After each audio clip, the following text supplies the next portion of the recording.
Imagine कीजिए, एक छोटा सा गांव है और वहां एक 20 साल का लड़का है, दीनानाथ।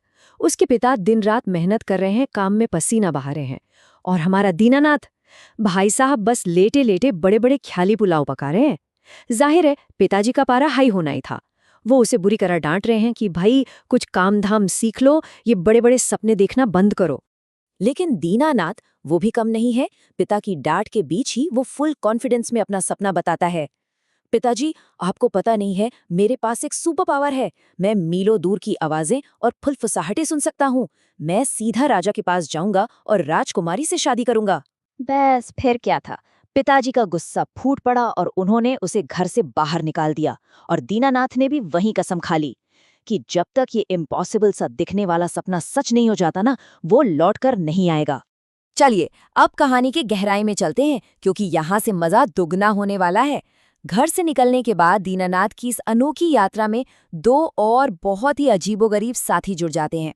दीनानाथ के पास तो सुपर हियरिंग है ही, फिर उसे मिलता है कालू, एक ऐसा इंसान जिसका पेट कभी भरता ही नहीं। चाहे जितना खिला लो उसे हमेशा भूख ही लगी रहती है। और फिर एंट्री होती है भानु की। भानु तो इतना अति संवेदनशील यानी अल्ट्रा सेंसिटिव स्लीपर है कि अगर पेड़ से एक पत्ता भी गिरे या कोई चींटी भी रेंगे ना तो उसकी नींद टूट जाती है। अब आप सोच रहे होंगे कि ये तीनों साथ क्यों आए। दीनानाथ बहुत स्मार्ट था। उसने कालू और भानु को अपने साथ राजमहल चलने के लिए बहुत ही तगड़े लालच से मना लिया। उसने वादा किया कि अगर वो साथ चलेंगे तो कालू को राजमहल में जिंदगी भर कभी खत्म न होने वाला खाना मिलेगा और भानु को दुनिया की सबसे शांत परफेक्ट नींद। उनका अल्टीमेट गोल बिल्कुल क्लियर था, राजा को इम्प्रेस करना और दीनानाथ की शादी राजकुमारी मधुबाला से फिक्स कराना। तो यहाँ सबसे क्रूशल पॉइंट ये है कि राजा इन तीनों की ये अजीब अजीब मांगे सुन तो लेते हैं, लेकिन एक बहुत ही खौफनाक शर्त रख देते हैं। दाव पर क्या था? उनकी खुद की जान।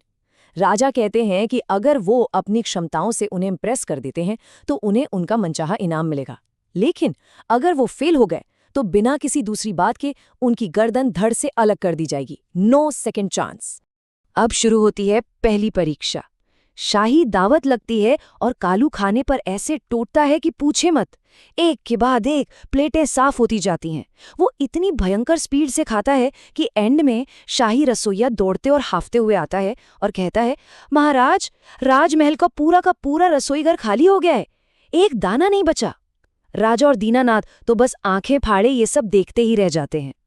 चलिए, खाने वाला टेस्ट तो पास हो गया, लेकिन अब बारी थी दूसरी परीक्षा की। भानु को सोने के लिए एक बेहद आलीशान 7 मुलायम शाही गद्दों वाला बिस्तर दिया गया। मतलब ऐसी जगह जहां कोई भी घोड़े बेचकर सो जाए। लेकिन जैसे ही भानु उस पर लेटता है वो झटके से उठकर बैठ जाता है। कहता है उसे कुछ चुभ रहा है। अब जरा गैस कीजिए, 7 मोटे मोटे शाही गद्दों के बिस्तर पर ऐसा क्या हो सकता है जो भानु की नींद खराब कर दे? यकीन मानना मुश्किल है, लेकिन वो था।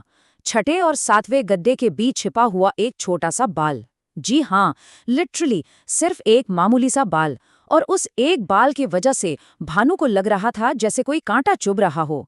ये बिल्कुल सटीक तरीके से दिखाता है कि उसकी नींद कितनी ज्यादा सेंसिटिव थी। और इसी के साथ उन्होंने दूसरी परीक्षा भी शानदार ढंग से पार कर ली। अब यहाँ कहानी में एक बहुत ही दिलचस्प और सीरियस मोड़ आता है। दीनानाथ अपनी उसी सुपर हियरिंग पावर का इस्तेमाल करता है और उसे एक भयानक साजिश का पता चलता है। वो तुरंत राजा के पास भागकर जाता है और बताता है, महाराज, आपका मंत्री और सेनापति आज रात ही आपकी हत्या करने का खौफनाक प्लान बना रहे हैं। ऑब्वियसली राजा को पहले तो बिल्कुल यकीन नहीं हुआ, लेकिन दीनानाथ ने उन्हें पूरा भरोसा दिलाया कि वो बस उसके प्लान पर विश्वास करें।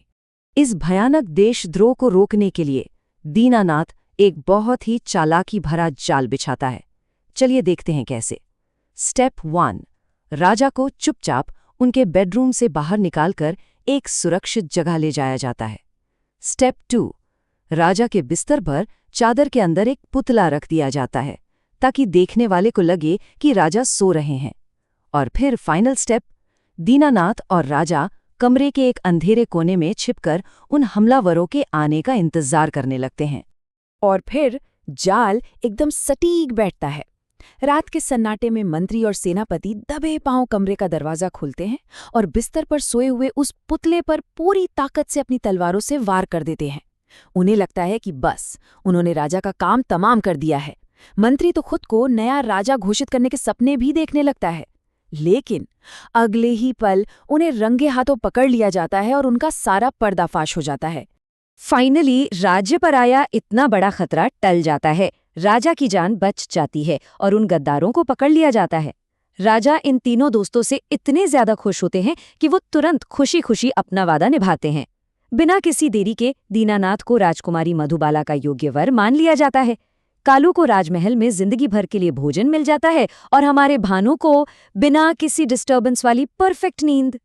तो इस पूरी कहानी से हमें क्या समझ आता है?